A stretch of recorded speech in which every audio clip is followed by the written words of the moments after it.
Salut à tous, j'espère que vous allez super bien. Great news, le Togo est premier sur le plan UEMOA par rapport au développement humain. Bon, il s'agit de quoi? C'est quel rang ça? Encore quoi?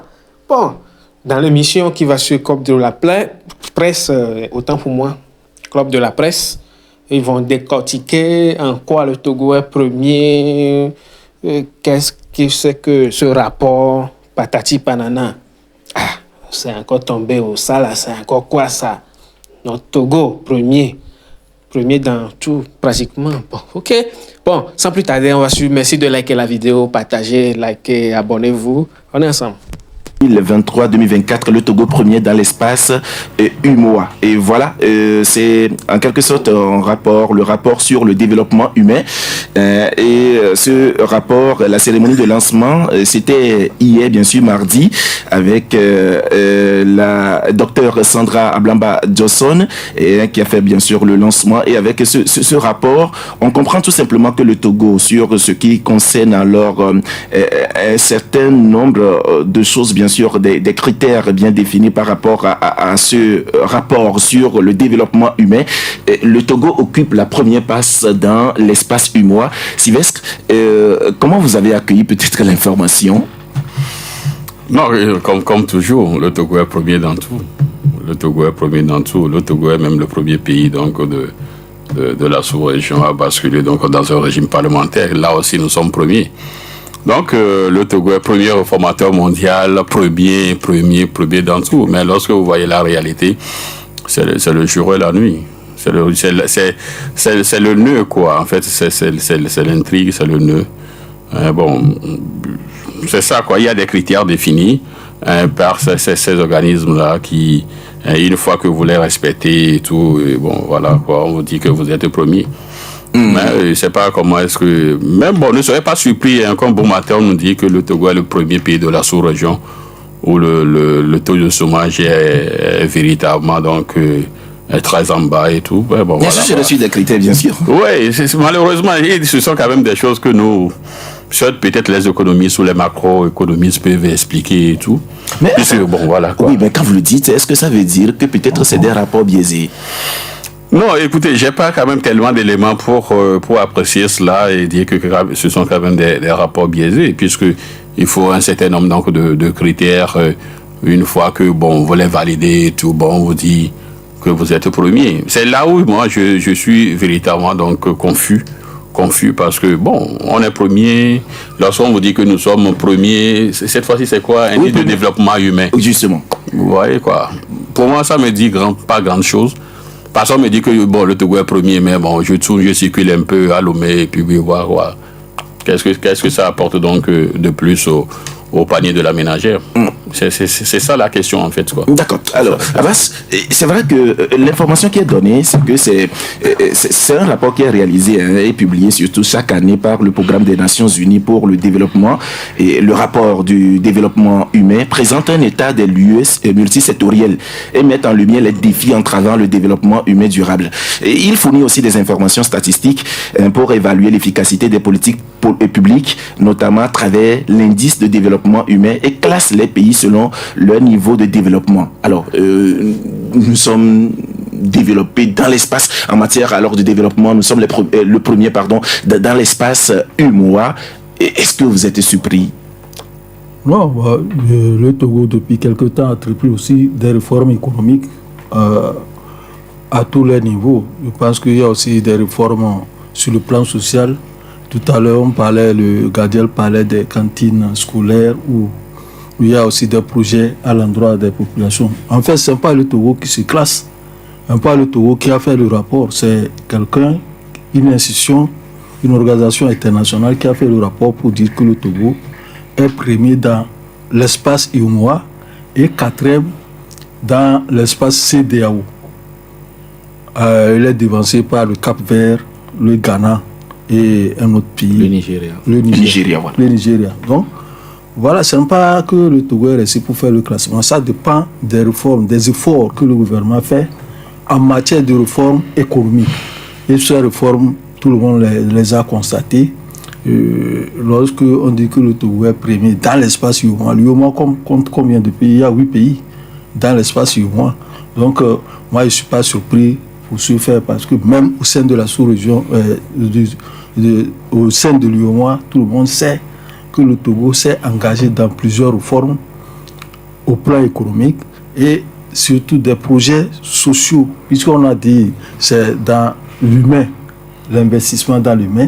Le Togo a beaucoup investi également dans l'humain en favorisant certains projets où il y a même des fonds, les transferts de fonds qui sont faits pour aussi améliorer la situation, la condition de vie des populations les plus vulnérables. Et ça, on peut pas dire que ce n'est pas... moi, qu'on est surpris que le Togo soit premier dans l'espace, dans la zone UEMOA. Moi, je ne suis pas surpris pour ça. D'accord. Fabrice, c'est vrai que quand on voit ces classements par rapport surtout au niveau de vie des populations, les citoyens ont du mal à concevoir quand même ces classements. Oui, c'est vrai. Je suis d'accord avec mon ami Sylvestre pour dire que parfois c'est des données qu'on recherche un peu dans la réalité où on ne se retrouve vraiment pas. Parce que quand on dit premier, tout de suite, ça saute aux yeux que vous êtes meilleur dans un domaine. Bon, effectivement, quand les gens regardent, ils ne se retrouvent pas. Mais comme on le dit, c'est sur la base de certains indicateurs. C'est le PNUD qui a fait le classement. Alors, il faut dire que le Togo est premier dans l'espace UEMOA et quatrième dans l'espace CEDEAO. Mais le Togo n'a pas encore la moyenne. Puisqu'il est à 3 points de la moyenne. Il est aujourd'hui à 0,5. Finalement, on est premier sans avoir la moyenne, c'est ça? Oui, il est à...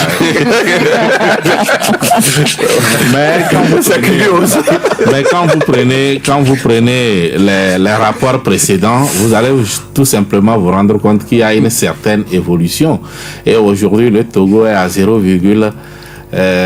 547, alors que la moyenne c'est 550. Donc ça voudrait dire que nous sommes premiers, mais nous n'avons pas encore la moyenne. Mais nous tendons vers la moyenne et c'est cette progression-là qui est beaucoup plus saluée parce que le développement humain suppose tout simplement que vous mettez l'être humain au centre de ce que vous êtes en train de faire.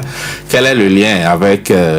qu'est-ce que je mange le matin et est-ce que je me soigne? Bon, là, c'est un peu à ce niveau-là où certains semblent dire que, mais sur quelle base? Et c'est la même chose. Quand mon confrère Sylvestre dit que le Togo est premier partout, non. Moi, très rarement, je vois le Togo premier. La dernière fois, Reporters sans frontières a sorti un rapport. Nous étions quatrième là. En tout cas, on était au-delà de 100 quand même. Au-delà de 100. On est au-delà de 100. Et là aussi, vous allez vous rendre compte que des pays comme le Burkina étaient devant nous.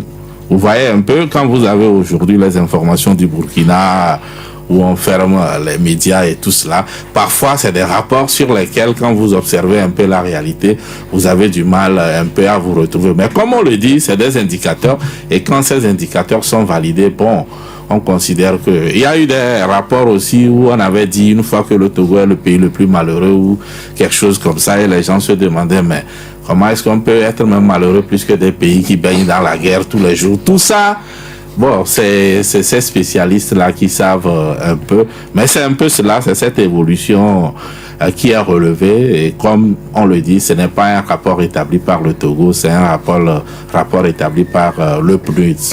D'accord. C'est vrai que si nous sommes premiers sans avoir la moyenne, ça ne devait quand même pas nous réjouir. C'est bien ça. Et ça a été dit d'ailleurs. Ils reconnaissent que le classement ne veut pas dire que l'essentiel est déjà fait. C'est plutôt un défi pour relever maintenant tout ce qui est dans l'attente. Comme les populations le disent, c'est quoi l'impact en fait de ces classements ou de ces différents programmes sur leur vie et le panier de la ménagère? C'est ce à quoi les populations s'attendent le plus. Oui, des programmes ont été annoncés, on les a énumérés, on a énuméré quelques-uns tout à l'heure. School Achat par exemple, les cantines scolaires, les transferts monétaires et tout. Bon, les institutions considèrent que ces programmes sont exécutés dans le pays. Est-ce qu'ils vérifient vraiment l'impact de ces programmes sur les populations à la base? Je crois que c'est là où le travail sérieux devait être fait pour vraiment apprécier l'impact de ces programmes-là et avoir une bonne place dans le classement. Mais j'ai quand même l'impression, je ne maîtrise pas vraiment les critères et comment ça se fait pour aboutir au classement, mais j'ai comme impression qu'on voit juste si les programmes-là sont mis en exécution dans le pays. Une fois que c'est validé, on procède au classement. Mais la vraie interrogation, comme on le dit, comme on le reconnaît, on n'a pas encore totalisé le point qu'il nous faut.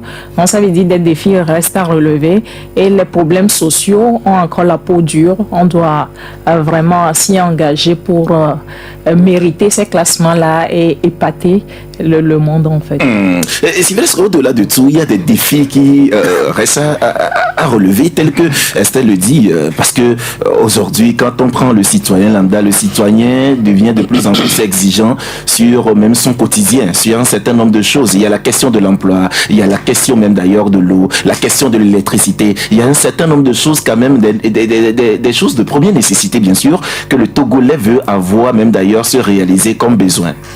Oui, c'est pourquoi donc le résultat donc de ce rapport m'a surpris, parce que lorsque vous voyez donc au niveau de l'emploi, vous savez, il suffit juste de voir un peu au niveau donc des marches de protestation. Vous voyez tellement donc de jeunes qui excusez-moi un peu le terme, mais qui peut-être des jeunes désœuvrés, c'est-à-dire qui n'ont rien à faire et qui, s'ils étaient donc dans un boulot et ils doivent être déjà à 7 heures, tout ça, vous ne le verrez jamais donc aux manifestations. Et puis lorsque vous voyez les cas podiums qui circulent aujourd'hui partout en ville, lorsque vous voyez ces centaines de jeunes qui sont là juste pour aller peut-être vendre un kit et tout ça. Lorsque vous voyez tout ça là, ça doit véritablement donc nous interroger.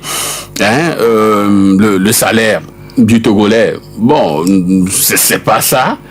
Donc il y a tellement donc de défis que nous devons relever. Mais là où ça devient encore où on doit encore plus apprécier la chose, c'est que c'est presque les mêmes qui sont là et qui doivent changer les choses. Voyez-vous, c'est pas sur le même système qui est là depuis des années qui doit changer les choses. Mais j'ai l'impression que pour l'instant, ils ne trouvent pas donc la formule appropriée pour changer le Togo. Ils ne trouvent pas la formule appropriée. Nous avons eu tellement donc de projets dans ce pays. Vous avez SCAP, vous avez DRCP1, DRCP2, et on a eu tellement donc de projets dans ce pays.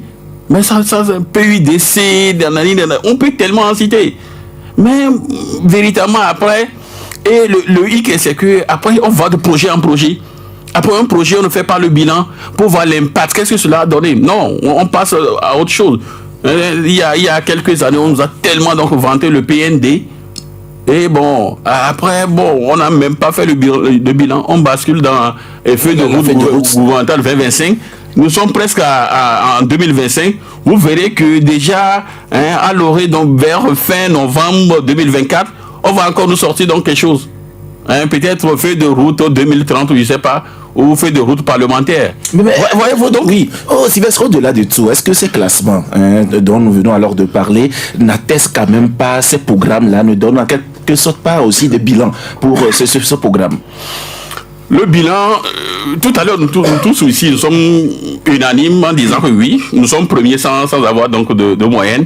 Mais sur le terrain, la réalité des choses, il n'y a pas, c'est-à-dire qu'il n'y a pas le fruit escompté. Alors, s'il n'y a pas le fruit escompté, ça veut dire qu'il y a tellement de défis. Ça veut dire également que tous ces projets-là, en réalité, la finalité pose problème. Voyez-vous, c'est pourquoi il faut repenser peut-être la politique. Il faut repenser autrement la politique. Oui, Madame Dogbe nous a dit qu'elle va gouverner autrement. Mais elle a fait 4 ans. Elle n'a pas su gouverner autrement. Elle nous avait même promis... Vous avez l'impression que c'est la même chose. Oui, c'est presque la même chose, puisqu'elle nous a promis l'autoroute de l'unité. C'est-à-dire, on doit faire l'autoroute de l'unité. On a même donné déjà le nom. C'est presque la même chose, mais c'est pas la même chose. Mais après, voilà. Donc, il y a tellement donc, de choses que... C'est vrai, on peut se dire... Vous voyez, c'est ce qui peut-être bluffe un peu l'international. C'est-à-dire, ils viennent, il y a tellement de projets au Togo. Il y a ci, il y a ça, il y a... Donc, eux, ils peuvent se dire, bon, s'il y a toutes ces choses-là, donc ça veut dire qu'en réalité, ça doit marcher. Après, Donc prochainement, il faudrait qu'ils viennent vers nous. C'est-à-dire, nous, le Togolais lambda, nous allons nous dire réellement ce que nous souffrons, ce dont nous souffrons. Et donc, quand ils iront donc dans leur bureau à l'international, ils vont réfléchir avant de nous sortir que nous sommes premiers sans avoir la moyenne. Alors, Abbas, est-ce que, tel que Sylvestre le propose, est-ce qu'on n'a pas besoin, surtout pour ces critères, ou du moins des indicateurs sur lesquels on arrive à classer les pays, est-ce qu'on n'a pas besoin d'aller vers aussi les populations pour savoir exactement ce qu'elles vivent? Ouais, est-ce que ceux-là qui font les études, est-ce qu'ils n'ont pas des gens sur le terrain? Est-ce qu'il n'y a pas des gens sur le terrain qui voient aussi l'évolution des projets? S'ils n'ont pas des gens et qui restent dans leur bureau pour faire, si c'est ça, on ne doit pas se satisfaire de notre classement là. Ouais. Parce que s'il y a des gens sur le terrain et qui voient l'évolution, les projets sont là, parce que c'est eux les partenaires là qui financent les études. Les études. Et même les projets. C'est les projets, c'est eux-mêmes qui financent les projets, parce que le gouvernement fait des projets, des projections et envoie des projets pour financement. Même les choses de school assure dont on parle, c'est que c'est eux qui financent ça, qui aident le gouvernement à réaliser ce projet. Il y a le programme alimentaire mondial, tout ça là. Le PNUD même fait ces projets. Mais s'ils ne sont pas sur le terrain pour évaluer, est-ce que réellement ces projets-là sont exécutés en faveur des populations vulnérables dont on est en train de faire? Là, ils peuvent aller, comme Sylvestre le dit, c'est qu'ils n'ont qu'à aller directement demander aux populations la cible pour voir est-ce que le projet que nous vous envoyons vous est exécuté. Parce qu'on a même les exemples ici, lorsque on envoie des gens sur le projet, ça s'est posé lors des forats que le chef de l'État a organisé sur tout l'état du territoire pour les paysans. Il y a des projets qui n'ont pas été exécutés et les paysans, les agriculteurs ont été obligés de dire que on a tel projet, mais on n'a jamais vu ça. Donc, s'il faut rester quelque part et dire qu'il y a un projet exécuté, et alors que c'est sur papier que ça a été fait, on ne peut pas l'admettre. On ne peut pas aussi être ça, parce qu'il y a des défis à relever. Lorsqu'on a eu un chronogramme pour le gouvernement, c'est une feuille de route gouvernementale de 2020-2025, est-ce que tous les projets qui sont dedans là ont été réalisés? Bientôt, nous allons en 2025. Donc, si ce n'est pas fait, parce qu'il y a beaucoup de choses à faire pour satisfaire les besoins de la population. Lors des campagnes, on a dit qu'on va vous faire ceci, on va vous faire cela. Mais lorsque les populations ne ressentent même pas la réalité sur le terrain, et on vient, on dit que nous sommes premiers en classement, c'est ça qui n'est pas chose. Parce que c'est tout comme le truc des affaires, comme MCC, le climat des affaires. On fait, il y a des notations qu'on donne. Et au fur et à mesure, c'est sur des indicateurs. Sur les indicateurs. Ici aussi, c'est les indices de développement. Donc, c'est quand on vous donne une note, on vous demande de faire mieux. Parce que j'ai suivi dans l'intervention de Madame Sandra, la ministre secrétaire, elle a dit que ce classement doit nous inciter encore à faire beaucoup plus que ce qu'on nous a dit. Ce qui veut dire que les gens ne sont pas satisfaits de ce classement, puisque l'indice n'a pas été atteint. On n'a pas atteint les 51... 50, 0,50. Il nous reste beaucoup de points. Donc il faut continuer par améliorer. C'est beaucoup, hein? C'est beaucoup. En fait, il faut dire, Fabi, juste ajouter un élément à ce que Abbas vient de dire. C'est-à-dire que eux aussi, ils concoctent les projets, ils mijotent les projets, ils nous envoient en Afrique. Mais aussi, ils font venir un expatrié, c'est-à-dire quelqu'un d'eux encore pour venir donc gérer le projet. Voilà. Généralement, il y a également ces gens de fait. C'est-à-dire qu'ils financent le projet et tout ça, mais au lieu donc de laisser la main aux locaux, de travailler sur le projet, on fait venir donc un expatrié et qui est payé très cher. Et qui est payé très cher encore sur le projet. Vous voyez, donc tous ces éléments-là, donc lui doit sortir un bon rapport pour que lui aussi soit grassement payé. Oui. Donc c'est dit que nous ne donnons pas la main gauche, mais nous ne prenons pas la main droite. Alors Fabrice, je crois que dans ce rapport, ce qu'il faut beaucoup plus noter, c'est l'évolution. Quand on dit que le Togo n'a pas la moyenne, en fait, il y a un seuil. Il faut atteindre ce seuil pour être classé dans la catégorie de l'indice humain moyen. Et quand vous prenez le Togo depuis 2014, on était à 0,484. Et donc, en 2018, il y a eu un autre rapport. En 2022, il y en a eu. Et aujourd'hui, celui de 2023, 2024 nous amène à 3 points de 0,550. Alors c'est pour cela on dit qu'il y a quand même une évolution vers l'indice de développement moyen. Maintenant, il ne reste pas, comme on le dit, il faut préciser que c'est pas le Togo qui s'est classé, qui a fait ce rapport, c'est le PNUD. Et c'est pas des gens aussi qui restent dans leur bureau et sortent les chiffres comme cela, hein. Je vais vous donner un exemple. L'an dernier, ou je sais pas, il y a 2 ans ou 1 an, le dernier recensement, mais des gens qu'on a envoyés sur le terrain avec des tablettes, ils ont posé beaucoup de questions. Quand on dit qu'on ne va pas vers la population, ils ont posé beaucoup de questions aux populations.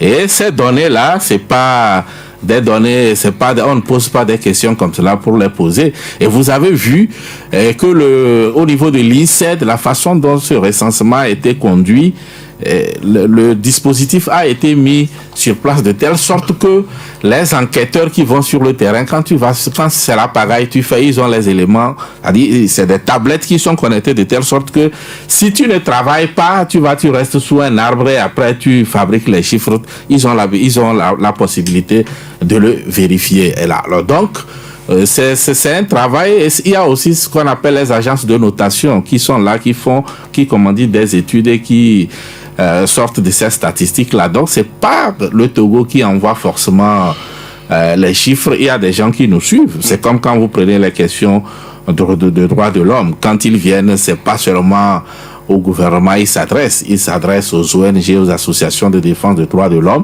et eux-mêmes, ils ont leur propre enquête. Ils ont même des représentations ici.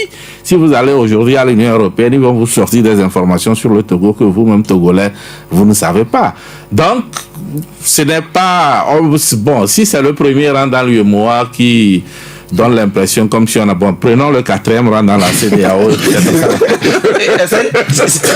C'est vrai qu'hier déjà, nous parlions alors de Global Peace Index, qui 2024 aussi, qui donnait le pays, ou qui classait le pays 20e pays en paix sur le plan africain. Et aujourd'hui, avec même d'ailleurs ce classement sur le rapport du développement humain, finalement, on dirait quand même que tout baigne quand même. La question de paix même c'est un débat. La notion de paix reste un débat. Mais si je reviens un peu sur la question de classement par rapport à l'indice humain et tout ça, je crois que ce qui peut nous aider à mieux apprécier ces classements-là, si j'ai bonne mémoire, Madame Dogbé avait promis de baser sa gouvernance sur les résultats. Elle avait promis que chaque équipe gouvernementale ou chaque département devait rendre compte selon une périodicité bien donnée. Je crois au début, ça a été fait et juste après, la première année, on n'en a plus jamais entendu parler.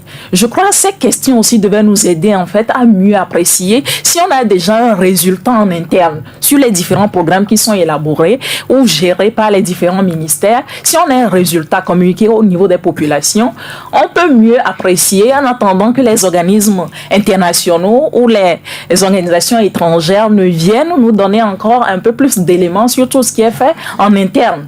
Donc, je crois que c'est des éléments. Ça a été bien dit, bien élaboré, bien annoncé, mais le suivi n'a pas été fait, ce qui rend un peu compliqué l'appréciation aujourd'hui de tout ce qui a comme impact. Et pour ces différents programmes, il n'y a pas eu de bilan comme ça qui est présenté également au niveau des populations.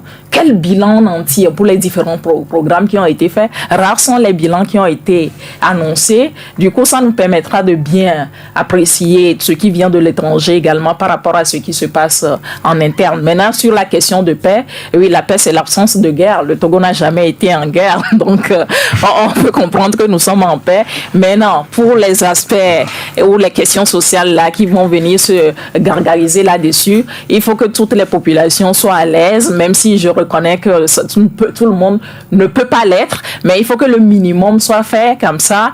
Ça sera un élément quand la paix entre en mariage ou en concordance avec les indices de bonheur et puis les indices de richesse, je crois que tout le monde sera à l'aise et les gouvernants également le sont et tout le monde se porte bien. Oui, mais Sylvestre, la paix n'est pas seulement que l'absence alors de guerre, parce que la paix peut être menacée quand même par la faim et aussi alors d'autres faits sociaux. Voilà, mais celui qui a faim n'est pas en paix. Oui, celui qui a faim n'est pas en paix. Donc la paix n'est pas que l'absence de guerre, mais puisque s'il y a tellement donc, de frustration dans un pays, c'est également un mauvais signe, parce que ça peut partir en cacahuète un beau matin. Voyez-vous? Donc c'est vrai que bon le Togo, oui, nous sommes en paix quoi, PAIX, hein. Nous sommes en paix. Mais bon, au nord du pays, ce n'est pas peut-être la même conception des choses. Alors, mais je peux dire que oui, mais à l'intérieur, après Bakwasi et autres, là, bon, avec la situation sécuritaire dans le nord du pays. Et puis bon, résumé sur le volet social, oui, tel que je le dis, celui qui a faim n'est pas en paix. Et les Togolais, chaque jour, expriment donc leur ras-le-bol. Je disais en début de semaine sur une chaîne radio, et c'est un constat que je fais. Vous verrez qu'au niveau des émissions interactives aujourd'hui, lorsque ça touche un peu le social, écoutez la réaction des auditeurs et auditrices. Et vous verrez qu'en réalité, c'est un mauvais signe. Les gens en ont ras-le-bol.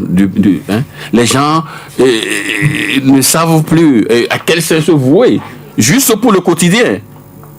Aujourd'hui, manger une fois par jour devient un luxe. Presque un luxe au Togo. Voyez-vous? Donc, lorsque vous mettez tous ces éléments-là réunis, oui, certains vont nous dire que, oui, nous sommes en paix. Et puis, lorsque on proclame ou on décrète aussi la paix, ce n'est pas aussi une très bonne chose parce que, bon, et à chaque fois, vous verrez que le gouvernement dit non, il faut œuvrer dans la paix, il faut faire la paix, Lorsqu'on demande également, il faut faire la paix, il faut œuvrer pour la paix, il faut en réalité savoir que nous ne sommes pas en paix.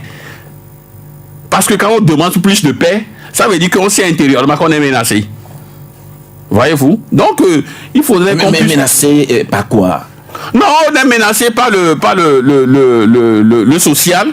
On est menacé par le quotidien des Togolais. On est menacé par les frustrations en ce qui concerne donc la liberté d'expression.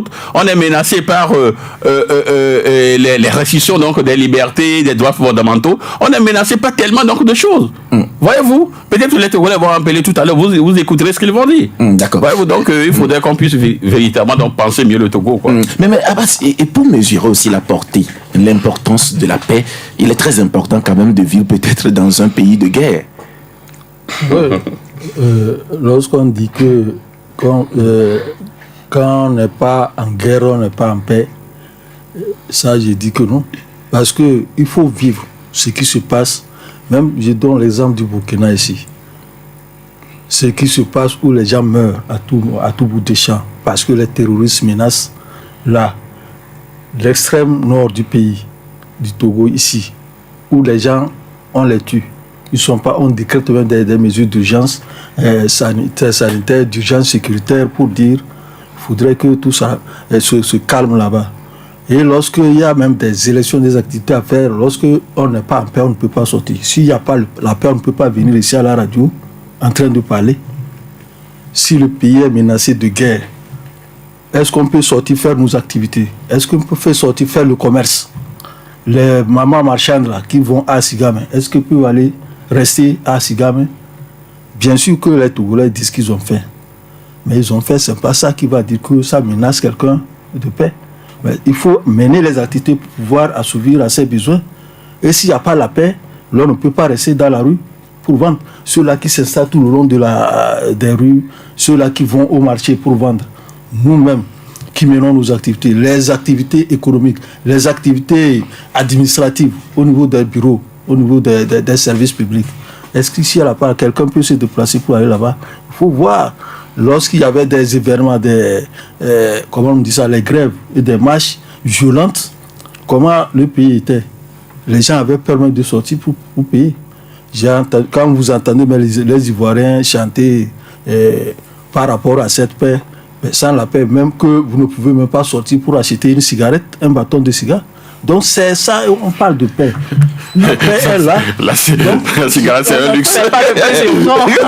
Ils ont chanté ça. Donc, il faut dire que ce n'est pas le problème de ce qu'on a fait, mais il faut que cette paix-là soit là pour qu'on puisse travailler et pouvoir manger aussi à notre faim. Parce qu'on ne peut pas attendre de quelqu'un que viens me donner à manger. Il faut se battre pour que tu trouves à manger. Hein? D'accord, d'accord. Fabrice, la paix n'est pas forcément synonyme de calme. Hein? Oui, c'est vrai que c'est des concepts un peu philosophiques. Hein.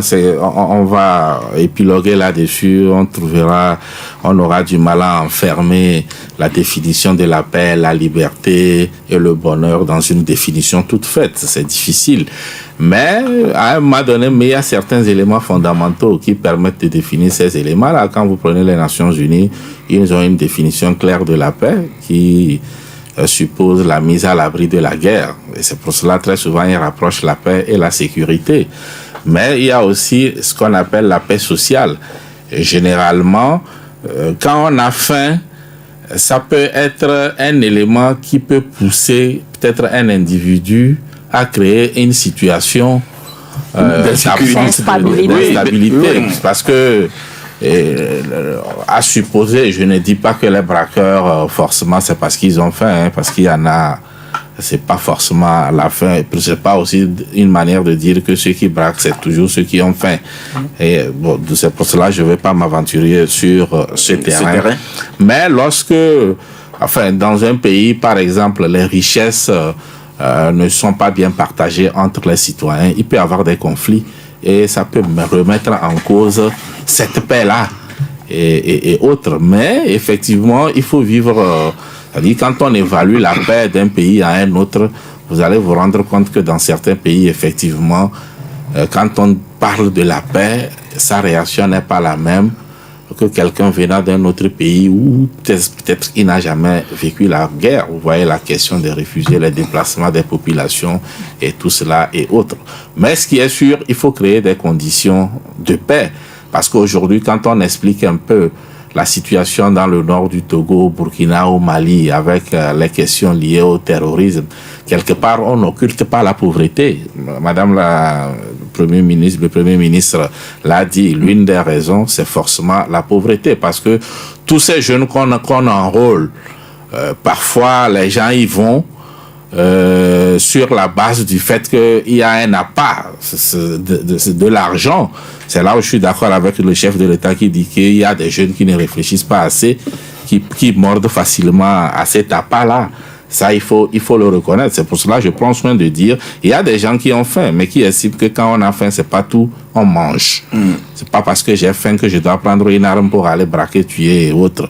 Il y en a qui ont faim, qui trouvent d'autres solutions, mais il y en a qui peuvent avoir faim, mais qui choisissent également la violence pour régler leurs problèmes de faim. Nous allons nous intéresser à la question politique. Hein. Nous allons quitter ces questions lors de classement et parler politique.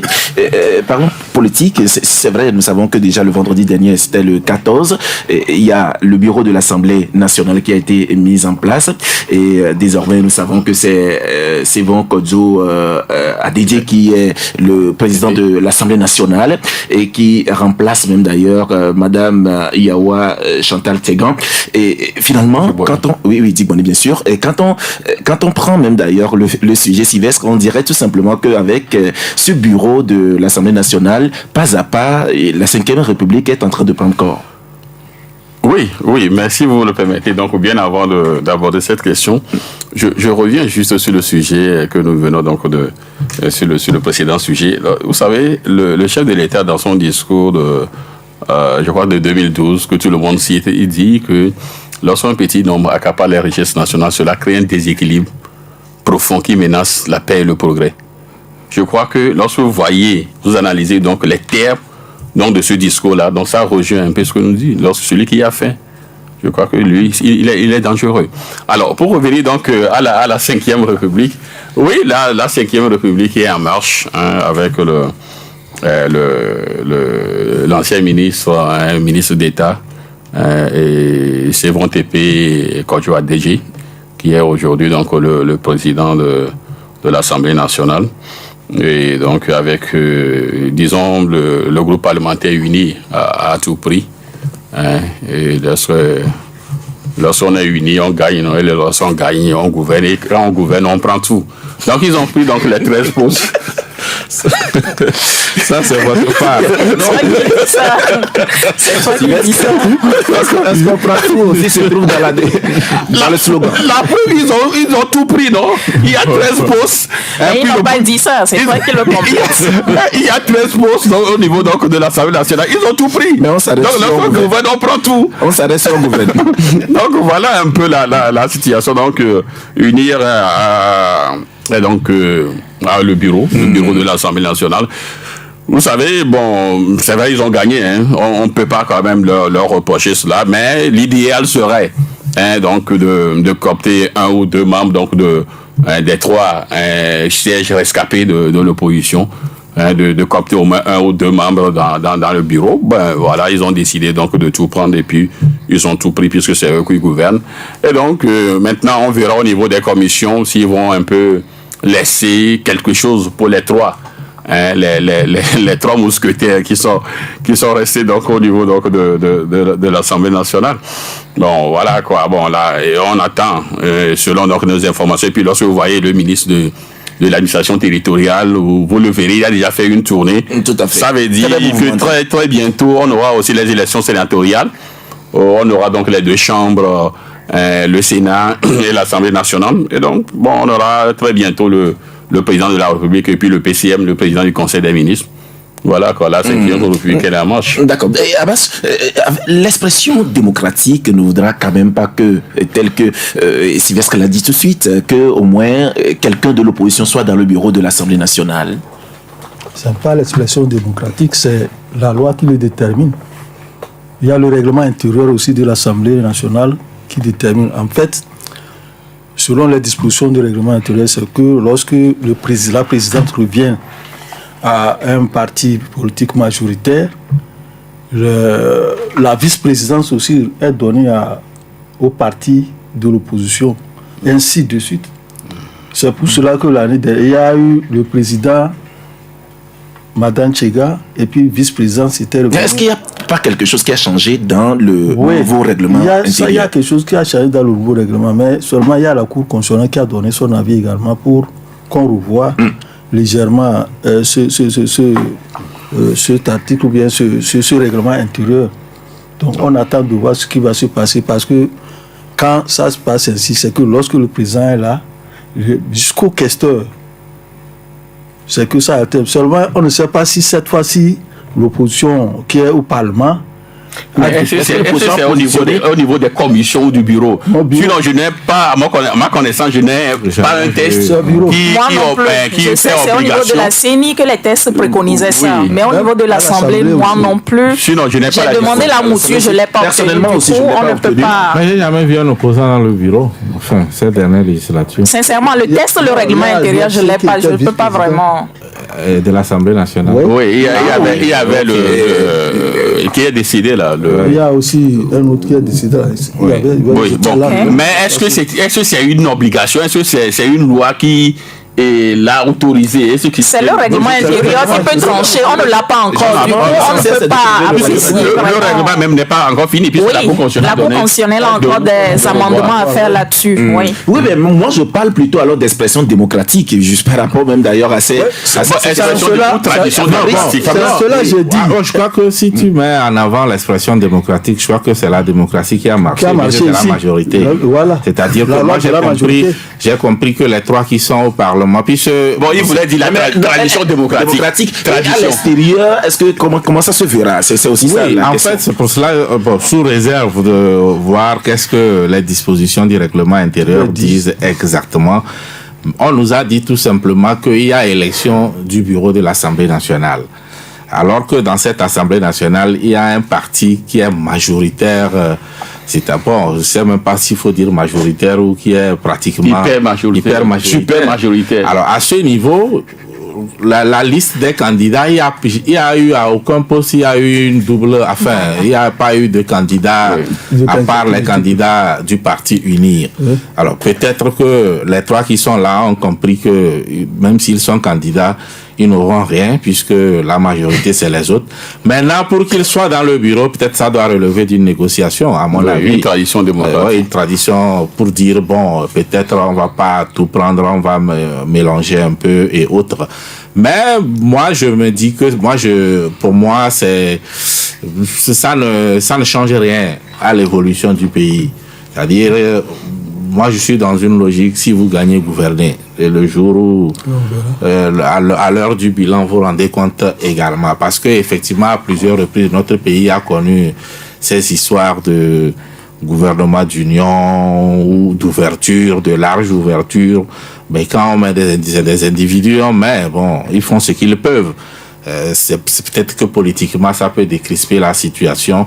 Mais je crois que cette assemblée, le bureau qui a été mis sur pied, quand vous le regardez, UNIR a pratiquement organisé tout pour avoir une liste où ils sont là du début jusqu'à la fin. Maintenant, pour le président de l'Assemblée nationale, et c'est vrai que il était un membre du gouvernement. Maintenant, il revient à l'Assemblée nationale, il prend le perchoir. C'est un président de l'Assemblée nationale qui est très connu du milieu de la presse. Je ne vais pas loin. Et donc, j'espère tout simplement que les choses vont bien se passer. Mais ça, c'est les faits. Maintenant, mon commentaire. Quand vous regardez un peu le cheminement de l'actuel président de l'Assemblée nationale, pour ceux qui croient au destin, on a l'impression que c'est un Dieu donné. C'est une question de destin. Parce que vous savez que même au sein du pouvoir, c'est pas propre au Togo, dans un même parti politique, il y a des courants et des clans qui s'affrontent. Tout à fait. Et quand vous voyez un peu tout ce bruit qu'il y a eu autour du personnage, ces dernières semaines, ces derniers mois, avec ces histoires d'argent perdu, on a l'impression qu'il y avait quand même quelque chose pour un peu... Enfin, c'est comme si certains ont vu la chose venir. Et il y avait des velléités pour, bloquer plus ou moins l'ascension de l'homme. Parce qu'effectivement, quand vous êtes un homme politique, et avec toutes ces informations qui ont été publiées et qui vous amènent à mettre des journalistes en prison, tous ces bruits-là, vos détracteurs peuvent penser que politiquement, vous êtes fini.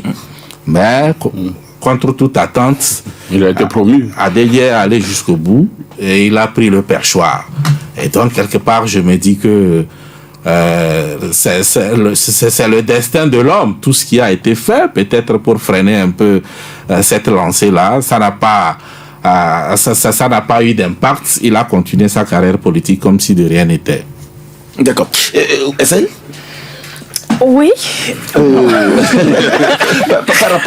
Par rapport même d'ailleurs à cette élection alors de Monsieur Adédié à la tête alors de l'Assemblée nationale, qu'est-ce que vous pensez?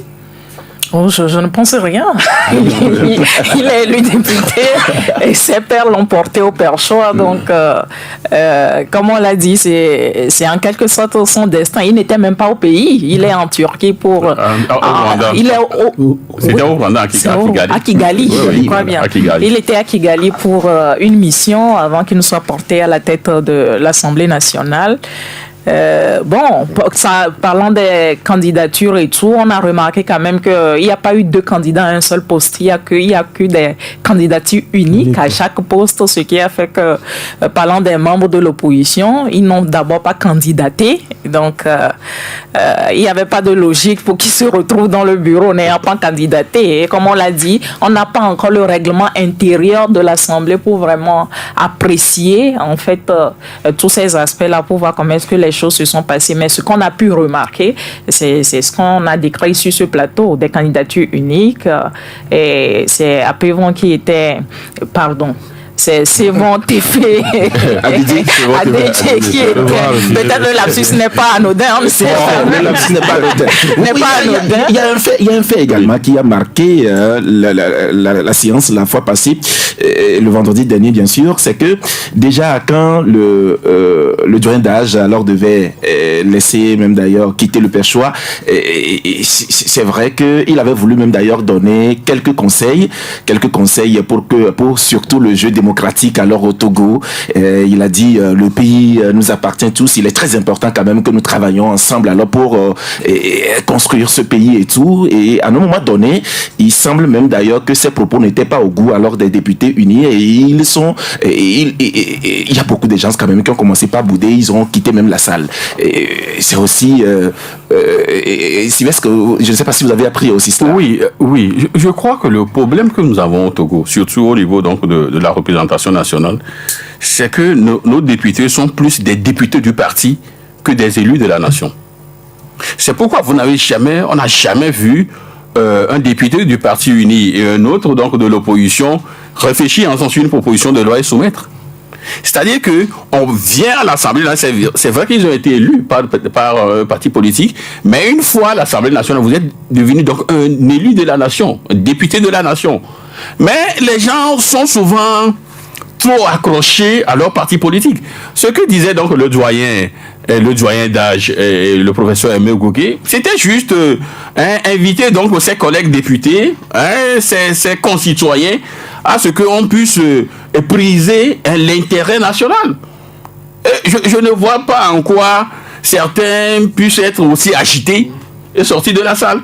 Voyez-vous, bon, un sage qui vous dit non, maintenant, mes amis, travaillons à ce que le pays puisse aller de l'avant et priorisons l'intérêt national et tout ça. En quoi est-ce que cela peut irriter quelqu'un à sortir de la salle s'il n'est pas un agité? Voyez-vous? Donc, il y a ces gens. Donc, je demande donc à nos députés de laisser un peu leur coloration politique une fois donc à l'Assemblée nationale et de penser Togo. D'accord. Oui, mais sur cet aspect, moi je suis pas d'accord. On a vu les précédentes législatures quand l'ANC était à l'Assemblée nationale. Il y a des moments où quand Abbas Bonfo prenait la parole sur certains sujets, il sortait. Pour moi, là, il est élu. Là, Abbas Bonfo est président. Pour moi, c'est une attitude parlementaire. Vous pouvez soit vous ne votez pas, vous pouvez également boycotter les travaux et sortir et tout cela. Mais ça se voit donc, hier pour une fois, un opposant d'une manière provisoire a pris le perchoir et quelques-uns sont sortis et il est frustré. D'accord. Alors, d'accord.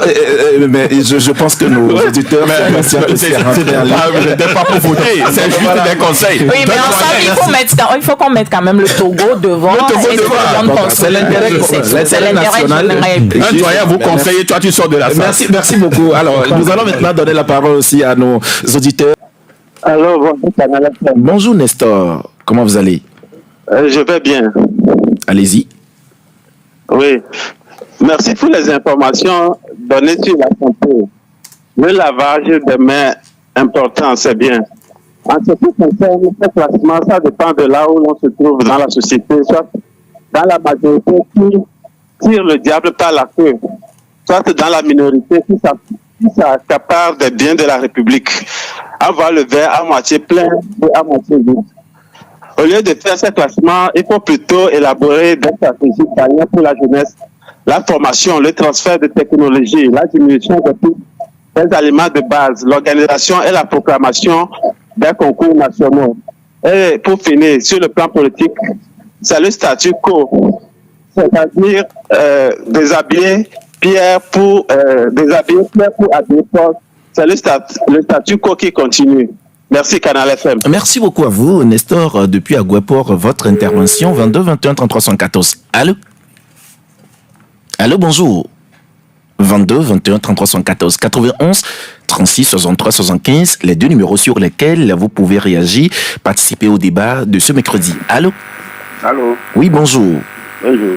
C'est Monsieur Nyamavo. Oui, Nyamavo. Voilà, allez-y.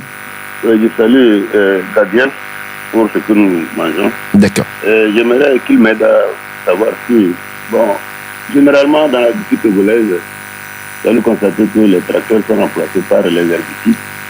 quelles sont les conséquences dans ce cas? Parce que déjà les conséquences tombent sur les vers et les bactéries, et puis on n'a pas un bon rendement. Maintenant, côté santé, quelles seraient les conséquences? Le souci, c'est que Concernant Daniel... la santé, on sait. La dernière fois, il y a eu un accident, une moto a ramassé un fou. On l'a ramassé, mettait dans l'ambulance. Une dame disait que bon, il dit non, il y a Amu. Elle a ri, elle dit que tu comptes encore ce que le Togo fait. Donc, la population togolaise sait que tout ça là, c'est du bluff, c'est du fake news. Vous voyez, au niveau de l'Assemblée nationale, je ne sais pas, ils aiment le chiffre 13 là. Il paraît que les membres du bureau, c'est 13. Tout à fait. Avec 13 janvier 2013. Bon, avec leur chiffre 6 là, 666, bon, on va chercher voir ce que ça donne avec leur chiffre là. Merci. Merci beaucoup, Monsieur Nyamavo, pour votre intervention. Allô, Madame Essi, bonjour. Il y a qu'on ne va pas travailler pour notre bien-être et pour le pays. Les gens ont cumulé, tout le monde a cumulé les postes. Voilà. Je dis bonjour à vous tous. Bonjour. Nyamavo, Ali, Didier, tout le reste. Et puis voilà. Vous avez parlé, moi j'ai entendu de loin, hein, vous avez parlé d'un prix là. Vous avez reçu encore un prix. Le Togo a reçu un premier prix.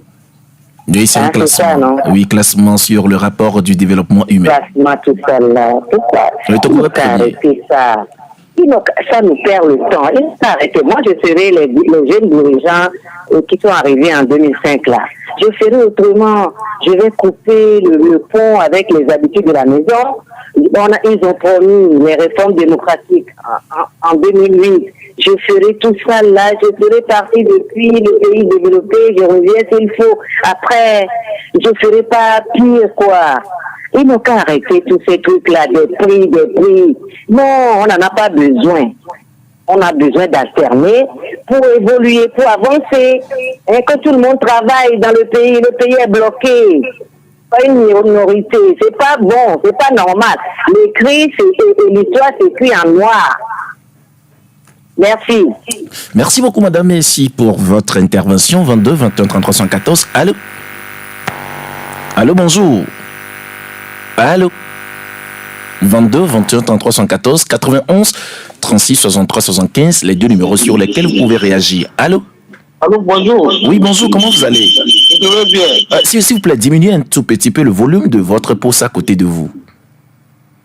C'est bon? Oui, c'est bon. Votre nom, c'est? C'est Aliou de Didogome. Aliou, depuis Didogome? Oui. Allez-y. Bon, je ne comprends pas quelque chose que je voudrais demander. Allez-y. Il y a certains qui trouvent maintenant que la sécurité, quand on tire, c'est ça qui veut dire la paix. Et ça, quand on ne tire pas, c'est ça qui veut dire la paix. Quand quelqu'un amène son parent à l'hôpital, et qu'on dit qu'il n'y a pas l'hôpital, et il n'y a pas de choses, de scanner pour faire la personne meurt. Quelqu'un à la maison, il cherche à manger, il ne trouve pas à manger, et qu'on va dire, que c'est un pays de paix. Je vous en prie.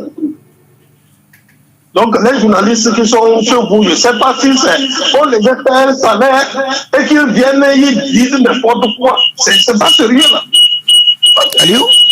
Allez-où? Et chacun a sa manière de voir aussi l'actualité, d'analyser l'actualité.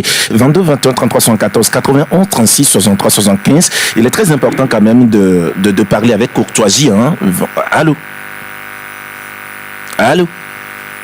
Allô, bonjour. Il n'est pas avec nous, Michel. Nous prenons un autre auditeur. Allô? Allô? Oui, bonjour. Bonjour le plateau. Oui, Armand. Armand. Oui. Allez-y.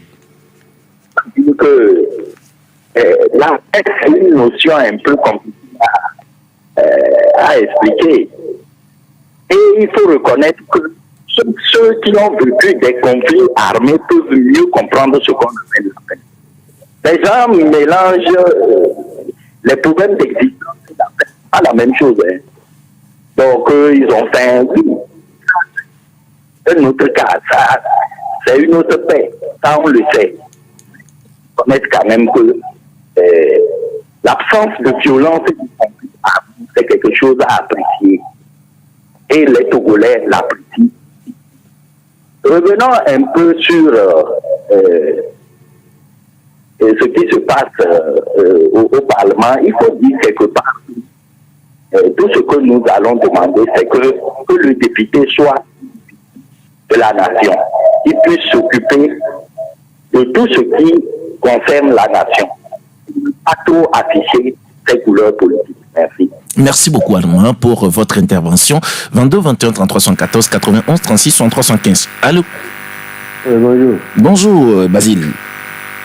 Comment vous allez? Ça va, et chez vous? Ça va. D'accord. Allez-y. Je salue tout le monde au plateau. Et ce problème de paix, là, il faut qu'on soit clair. Est-ce que la paix, c'est le gouvernement qui le fait ou bien c'est l'opposition qui fait la paix? Ce que le gouvernement fait aux Togolais ici, c'est ce que d'autres opposants n'aiment pas ailleurs et ils prennent les armes. Et il n'y a plus la paix. C'est plutôt l'opposition qui fait la paix. Chaque fois quand les gens viennent dire que la violence dans ce pays, qui, entre l'opposition et le pouvoir, qui est prêt pour la violence? C'est ça que vous allez voir. Il ne faut pas que les gens viennent raconter la paix, c'est l'absence de quoi. Qui plutôt il faut apprécier dans ce processus-là. Et puis, les classements, c'est plutôt nos malheurs qui commencent par là. Quand on nous classe comme ça, vous ne savez pas comment c'est arrivé jusqu'à on nous a classés. Le peu, peut-être que le peu qu'on doit prendre pour s'occuper de nous, peut-être que ça, c'est passé par là. C'est de ça qu'il s'agit. Merci. D'accord, merci beaucoup à vous, Basile. 22 21 33 114 91 36 63 75. Allô? Allô, bonjour. 22 21 33 114 91 36 63 75. Allô? 22 21 33 114 91 36 63 75. Allô? Allô? Oui, bonjour. Bonjour. Votre nom c'est? C'est Paul. Paul, vous nous appelez de quel quartier? Je suis souvent votre émission. Hein. Oui, Paul. Allô? Vous nous appelez de quel quartier? Noukafou. Noukafou, allez-y. Je suis souvent votre émission. Allez-y. Il faut dire à Madame Messi qu'elle exagère. Elle a trop de bornes. Je pensais qu'elle est intelligente, elle a beaucoup de bornes. On donne un prix au Togo, elle n'est pas d'accord. Non, elle n'a qu'à aller enlever ça. Paul. Elle n'a qu'à aller enlever ça. Paul, allô, Paul. Paul, est-ce que Paul est avec nous? Puisque l'essentiel, c'est de se prononcer sur des sujets débattus ici au Club de la Presse. Nous avons débattu alors de beaucoup de sujets. Nous voudrons vraiment avoir aussi votre appréciation alors de ces sujets, c'est ça. Allô? Allô? Oui, bonjour. Nous avons vraiment du mal à vous écouter. Aussi un peu la voix. Bonjour. Oui, votre nom c'est? Allô? Décidément, il n'est pas avec nous. Allô? Nous prenons notre auditeur. 22 21 33 114. Allô? Oui, bonjour. Bonjour, monsieur. Comment vous allez? Bien. Votre nom c'est? Appelez-moi Saint-Jo. Je vous reprends le seul saint parmi les vivants. Saint-Jo? Le seul saint parmi les vivants. Vous nous appelez de quel quartier? Assivito. Assivito, allez-y. Oui, et j'entends parler sur la radio la paix. S'il vous plaît. Disons-nous la réalité. Est-ce qu'il y a la paix au Togo? C'est Saint-Jo. Oui. Nous avons encore du mal à vous écouter. Aussi un peu la voix. Il y a la paix au Togo. Nous cherchons à manger depuis des décennies. Il y a une seule comment appelle-t-on, parti qui est au pouvoir depuis des années. Ils ont accaparé de toutes ces choses. Au moins, donnez-nous à manger. Donnez-nous à manger.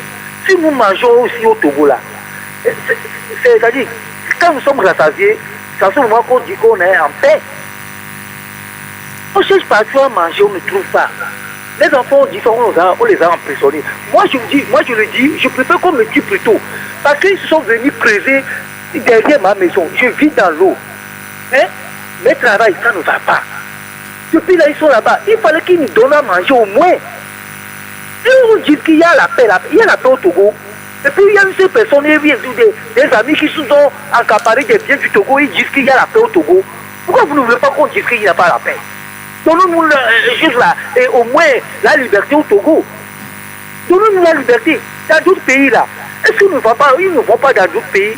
Au Bénin ici là, les Béninois viennent régir ici au Togo. Allez maintenant au Bénin que voir des routes, comment on a construit des routes au Bénin. Attends pas là-bas là. Depuis là, avant ils vivaient dans l'eau. Allez au Bénin, allez voir Tokpa au marché du Tokpa maintenant. Aucun parti du Togo, on ne peut pas comparer aucun quartier, aucune ville du Togo au Tokpa. Senjo, alors Senjo, oui? Vous étiez à Tokpa? Je vis ici à Lomé, mais je rentre toujours au Bénin. Je vois ce qui se passe là-bas. Ok. Allez voir les rigoles, ce qu'ils ont construit comme rigole là. Même des voitures tombent dedans. Mais ici là, ils ont construit des rigoles, au moins, je ne sais pas, si c'est regard du WC ou bien regard de comment appelle-t-on, de douche, je ne sais pas. D'accord. Merci beaucoup, Senjo, pour votre intervention. Et je pense que votre intervention met fin, ou du moins, nous allons recevoir notre dernier auditeur. Michel nous le permet. Allô, bonjour. Allô, bonjour. Décidément, il n'est pas en ligne, il n'est pas avec nous. Et donc, nous allons mettre fin aux manifestations téléphoniques sur cette intervention alors de Senjo. Et nous revenons en plateau pour faire un tour de table et clôturer l'émission. Sylvestre, vous avez écouté les uns et les autres se prononcer sur les sujets débattus ici au Club de la Presse. Votre réaction? Oui, je crois que c'est la deuxième fois dans la semaine que j'ai écouté l'exemple là de Tokpa, où je crois que c'était un quartier, qui est vraiment avant très inondé. Maintenant, ils ont trouvé quand même des formules. Aujourd'hui, il n'y a plus de question d'inondation. Il y a même un grand marché là. Bon, ça fait un moment, je n'ai plus visité quand même et Tokpa. C'est un quartier de Cotonou. Oui, si cela peut nous inspirer, pourquoi pas? Allons voir que la manière dont ils se sont pris pour qu'il n'y ait plus d'inondation, puisqu'avant c'était véritablement une zone très inondée et tout. Bon, s'ils ont réussi à trouver des formules aujourd'hui, il n'y a plus d'inondation, bon, pourquoi pas? On peut aller ici au Togo, on peut aller s'inspirer et donc venir l'implémenter ici pour que on puisse avoir moins d'inondations, donc moins de sinistrés, de victimes. Ok, Abbas?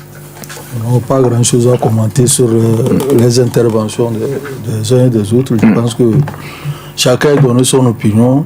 Et lorsque vous donnez votre opinion, dites ce que vous avez à dire au lieu de vous attaquer à ce que nous avons dit. C'est ça l'élégance aussi démocratique et la liberté d'expression. D'accord, merci beaucoup Abbas pour ce rappel. Fabrice? Oui, par rapport aux inondations et autres, je crois qu'il y a aussi un élément sur lequel il faut être clair. Il y a certaines zones, du point de vue géographique, ces zones-là n'échapperont jamais aux inondations. Il n'y aura jamais inondation à Kara, il n'y aura jamais inondation à Palimé, il n'y aura jamais inondation à Tapamé. C'est dû au relief. Mais Lomé, quand vous regardez un peu la côte, Lomé, et quand vous suivez quelqu'un nous a parlé du Bénin, quand vous suivez l'actualité, ce qui se passe à Abidjan, vous allez comprendre que Lomé, il y a même des morts qui sont restés. Lomé, comme beaucoup de villes, sont dans une situation géographique, Accra également, où toutes les fois qu'il y aura des pluies diluviennes, il y aura toujours des inondations. Maintenant, là où la différence doit exister, c'est comment chacun gère ces inondations. Je crois que c'est à ce niveau-là il y a débat. Sinon, c'est la nature. Soit pour empêcher, il faut prendre des dispositions pour qu'il ne pleuve plus. Mais dire que vous allez, tel que Lomé est, moi j'ai, pour ceux il y a plein de gens à Lomé qui n'ont jamais dépassé Tchévier. Quand vous allez dans certaines villes comme Palimé, à Tapamé, il n'y aura jamais, quand il pleut, l'eau coule en même temps, ça va dans la rivière et puis c'est réglé. Mais quand vous voyez la façon dont Lomé est constituée du point de vue géographique, et vous voyez également la population qui ne cesse de s'accroître, c'est pour cela que vous allez retrouver certains quartiers qui n'étaient pas inondables, mais aujourd'hui qui le sont. Maintenant, ailleurs, dans d'autres pays, même à l'extérieur, vous voyez, quand ces saisons-là arrivent, on prend des dispositions. Parfois, on demande aux gens de se déplacer. Ailleurs, c'est des incendies quand c'est la saison sèche et autres.